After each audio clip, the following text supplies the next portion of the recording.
Hello everyone, my name is Z. I'm from Pine Pitch Games, here to show off our new game, Ten Rings. Ten Rings is a roguelike dungeon crawler, unlike any you've probably ever seen before. Ten Rings doesn't have scrolls, doesn't have potions, no swords either.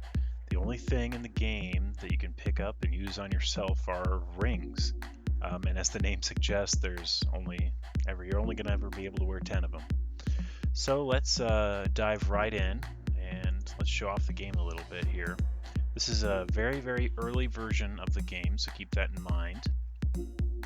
You'll start on the surface and you'll have to delve all the way down to the bottom of the dungeon to retrieve the mythid Ring of Yendor to return all the way to the surface, and then will you win.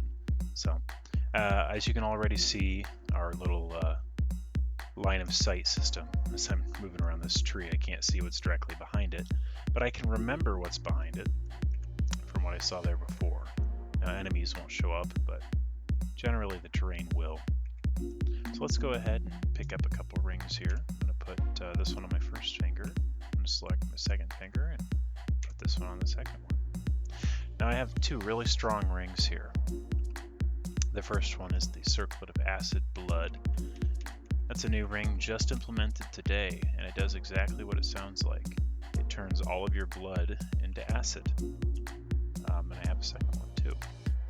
So every time I'm going to be hit, I will drop a little pool of acid that'll damage anything that's standing in it. And my second one is another very cool ring, the Ring of Blinking. I'll press F1 here and I can teleport around. The Ring of Blinking charges one charge every 10 turns. And there will be rings that have different charging methods and different effects than just these. We plan to have hundreds of rings and 10 rings. And just to give you an idea, I even made a little bit of concept art here. One of these rings has already been implemented. The Ring of Acid,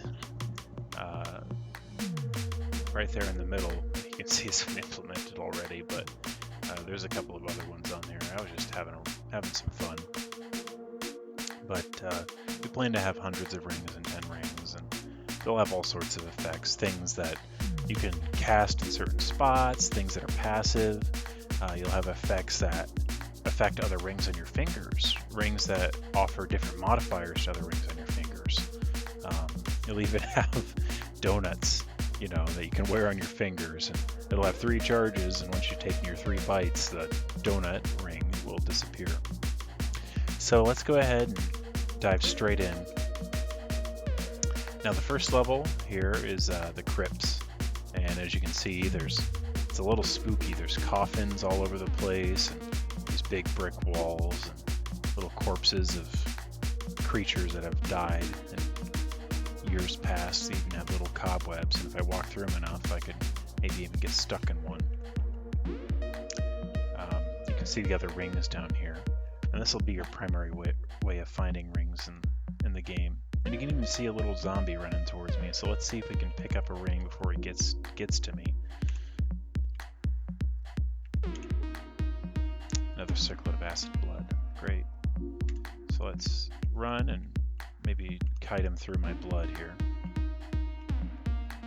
Let's go ahead and pick up another ring. Now these levels are procedurally generated, and there's going to be random every single time. And even the order that the levels are in throughout the world are going to be randomly generated. Now the themes of the worlds will stay the same across each run, so that you can know what to expect, going into a certain level. Yeah, okay, I'll expect zombies and skeletons in this level, or okay, I'll expect dwarves or humans or bats or what have you. I have a little image prepared of how the levels will look, kind of from a zoomed out view. There'll be multiple branching paths, and you'll always start at the top and end at the bottom. But the paths could be different, and a certain level might not take you all the way down to the bottom in a certain run. A certain level might only last one floor, or could last multiple, as you can see. This is kind of early art. I just had it here to kind of demonstrate what to expect, from us. And every single time you press that start button, this will be different every single time. So you can see 5 different runs and 5 different floor layouts here. So let's keep playing and see if I can do something cool here. Now, as you saw, I picked up a Ring of Reaping. And what the Ring of Reaping does is, in its current state, every time I deal a damage, I am going to heal a certain percentage of that damage to myself. So let's see if I can find something to hit, and I can show that in action. Let's pick up another ring here. A Ring of Healing. Beautiful. So let's go ahead and heal myself up. This is going to heal 5 every time I use it. So let's use it one more time. Great. And let's get that Ring of Blinking ready just in case something happens. Okay, great. So I have a zombie running straight towards me. Let's get him. Let's get him. Let's move him through this. Yep, great. And let's blink out of here. Cool. Let's maybe move around and get him to come back through. Let's blink again. I'm trying to lure him through my acid blood here. It looks like I won, but at the cost of my own life. There'll be all sorts of fun little situations like that as you're playing. And there'll be all sorts of cool synergies. This is a nice run. I got I got one of my favorite rings, the Ring of Reaping and the Ring of Acid Blood. And if I would have been a little bit more smart, I think I could have lived there if I used my Ring of Blinking better. But, there'll be all sorts of crazy synergies as you play. And let's go through maybe one more time here. I can explain a little bit more about the game. One of the core ideas that we're trying to stick with here in 10 Rings is the rings will be the only thing that ever affect you. So there are no stats, there's only the 2 stats or maybe a couple more in the future, but the stats are wholly affected by the rings that you have. So if you get all the way to the end of the game and you drop all the rings you have, you'll be exactly as you were when you first clicked that start button. So I got a couple of neat little rings here. I got a spiked ring. It's just a ring with spikes on it. You can see a couple of spikes there.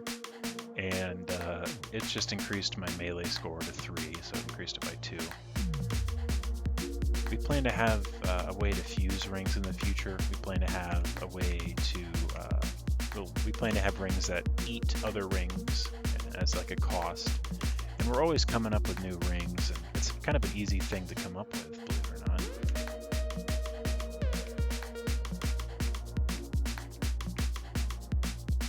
Oh, I died. Great. So that kind of leads me into my next topic here of our social media presence and our little community. Now, we are most active on Discord. We have a ton of people, and we're always posting updates there. Devin, the lead developer, and me, we're always talking to the community there, and trying to get their ideas into the game and answering questions and kind of just hanging out and fostering some growth, with the community. But if you don't want to join our Discord, we also post all the time on our Facebook, believe it or not. We also have a Twitter and a Reddit page. And Devin even sometimes streams his development on Twitch. So wherever you're watching this, in the description, you'll find a link to our Twitter, our Reddit page, our Twitch, our Facebook, and our Discord as well, which I highly recommend you join. So that'll be the best place to find updates about 10 Rings. So I hope that this little video has been kind of informative for you all, and I thank you again for giving us the time of day here. So, alrighty guys, thank you for watching.